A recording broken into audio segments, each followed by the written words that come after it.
Well, hello, Yeye, the Mystic Diva here, Priestess, Astrologer, Mentor, and Psychic Medium. So, y'all, we are just gearing in for the beginning of this eclipse season.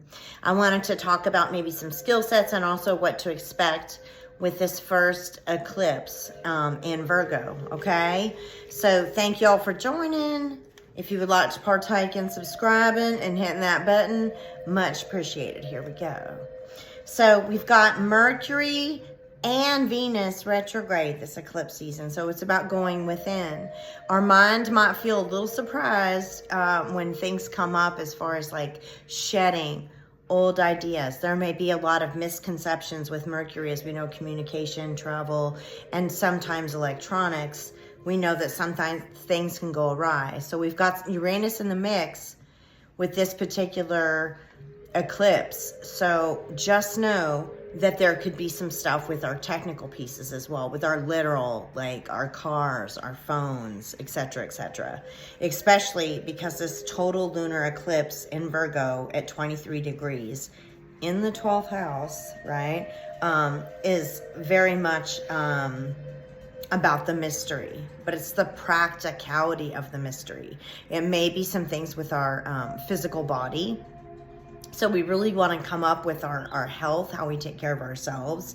And this is the 13th and 14th of March also. This is coming in, all right? So just know that this is a total lunar eclipse. This is the blood moon. So that's called the blood moon for a reason. This particular lunar eclipse would be a lot more visible in the sky as well. But since we're dealing with an eclipse, eclipses are generally about surprises, elements that we did not expect, the out of the order, especially because we have this Uranus in the mix, right?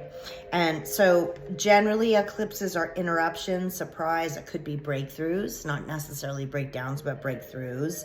And it's what physically serves us because it has to do with Virgo, the body.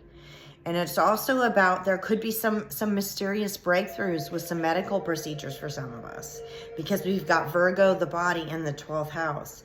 We may actually, not to be fear-based, but we may actually have some things come in mysteriously within the body. I don't want to say disease, but like definitely some occurrences, or maybe like you might not be feeling well and then it like goes away after the eclipse season. You know, I'm not a doctor. I'm just saying. This is what some of the astrology is saying to me personally and collectively. So the eclipse is on the south node, which is really why I want to emphasize the body. The south node, the north node, the direction of our destiny as a collective is going to be in Pisces. Spirituality, film, social media, sometimes illusion if we have escapism or we're pushing it too much. But Pisces, right? So spiritual elevation, that's the goal for everybody in this consciousness right now, going towards the north node or destiny. The south node, which is what this Virgo energy is in, is the opposite. I'm not saying it's bad, north node is good and south node is bad. No, it doesn't work like that. Oftentimes the south node, especially in your natal chart, is the gifts that you already came in with, right? So we want to emphasize where we're going. I digress.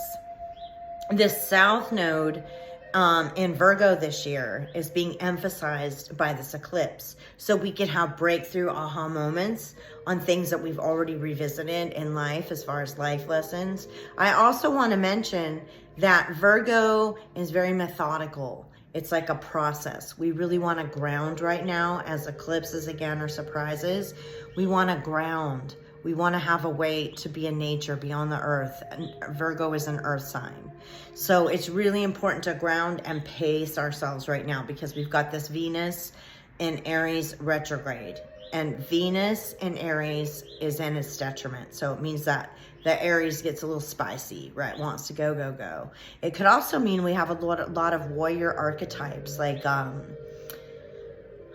how do I say this, like spiritual mentor archetypes, not getting culty, but we could have a lot of warrior archetypes, right? So we could have a lot of spiritual leaders come in that maybe, you know what I'm saying, the real thing. I'm not saying like Christ on the cross, but I am saying we might have some people really, really push us in a different direction or are able to serve folks, okay? So once again, with the South Node in Virgo, in this blood moon and this lunar eclipse, lots of surprises. So really watch your body.